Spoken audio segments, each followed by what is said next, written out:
voit en l'autre son propre reflet.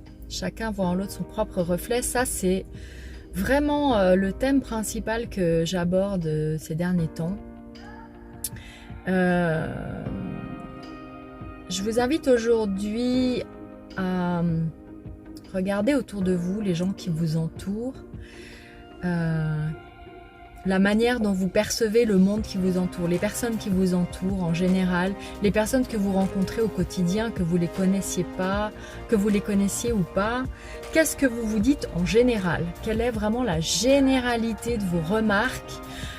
Est-ce que vous vous dites ouais, c'est génial, j'ai que des amis extraordinaires, je rencontre vraiment des gens super sympas, il y a vraiment des belles personnes, etc. Ou bien est-ce que vous vous dites souvent, comme j'ai entendu tout à l'heure, mais de toute façon les gens sont de plus en plus cons, et puis vraiment dans telle ville il y a vraiment que des cons, et puis ouais, j'en ai marre, je suis entourée que de gens qui font rien, etc., etc. Dans quel mood vous êtes, dans quelle dynamique vous êtes. Comme je le disais dans une autre vidéo, ce que vous percevez du monde en dit beaucoup plus long sur vous-même que ce que vous imaginez. Donc je suis désolée de dire ça, ça va pas plaire à tout le monde. Il y a des gens qui vont peut-être monter sur leurs grands chevaux, comme on dit. Mais si vous voyez des cons partout, il y a de très fortes chances que c'est parce que vous êtes con vous-même, ou en tout cas vous vous jugez comme quelqu'un de con, pour reprendre ce terme.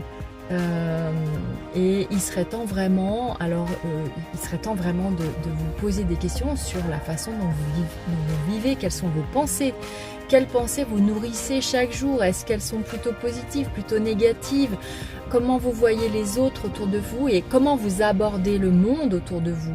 Est-ce que vous l'abordez avec le cœur, ou bien est-ce que vous l'abordez avec tout le temps dans le fight et dans le besoin de vous friter avec tous les gens que vous croisez. J'essaie de faire comprendre à quelqu'un de mon entourage que chaque fois que je la vois, elle me dit ah bah tiens, lui, ah bah non, ça va pas se passer comme ça, et puis il m'a dit ci, il m'a dit ça, et puis moi je suis pas d'accord, je me laisse pas faire, etc. Et c'est son quotidien. Toute la journée, cette personne a des conflits avec des gens qu'elle rencontre toute la journée. Donc il y a quelque chose chez cette personne. C'est pas les personnes qu'elle rencontre qui sont particulièrement stupides ou particulièrement mauvaises. C'est cette personne qui a un véritable problème. Alors quand j'ai des clients qui viennent me voir pour qu'on aille chercher un petit peu dans le subconscient, qu'est-ce qui se cache et pourquoi, parce qu'on n'arrive pas toujours à discerner et à détecter quel est notre véritable problème.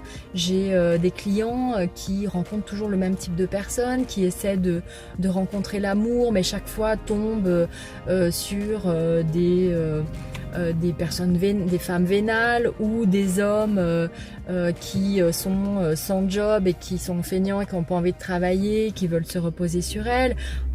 Il y a des rencontres récurrentes, et des fois on n'arrive pas à comprendre pourquoi, et puis parce que souvent on essaie de mentaliser, on essaie de trouver des explications, alors qu'il faudrait vraiment lâcher, en fait, poser les choses, poser ses objectifs et ensuite lâcher, mais c'est pas évident. Et puis il y a des blocages énergétiques aussi.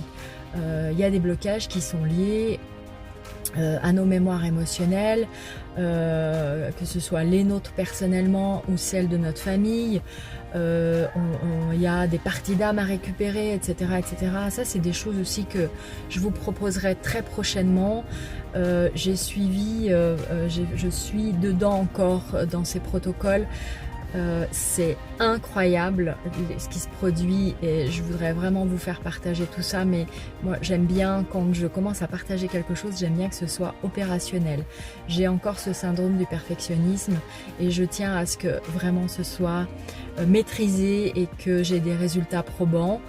Encore une fois, on mentalise, on veut des preuves, alors qu'il n'y a pas forcément besoin de preuves de tout.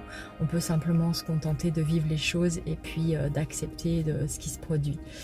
Donc voilà, je reviens sur le fait, votre manière de voir les gens et qu'est-ce que vous dites à la fin de la journée? Est-ce que j'ai rencontré des belles personnes? Est-ce que j'ai rencontré que des cons? Est-ce que j'ai rencontré que des personnes comme ci ou comme ça?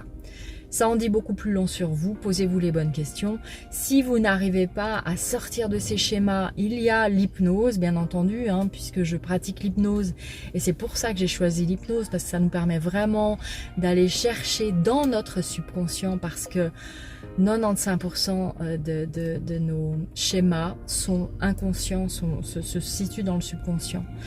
Donc pour aller chercher ça, l'hypnose est un très bon moyen. Il y a d'autres moyens, hein. La méditation c'est aussi un moyen qui sera peut-être un peu plus long, un peu plus sur le long terme, où il va falloir travailler plus longuement.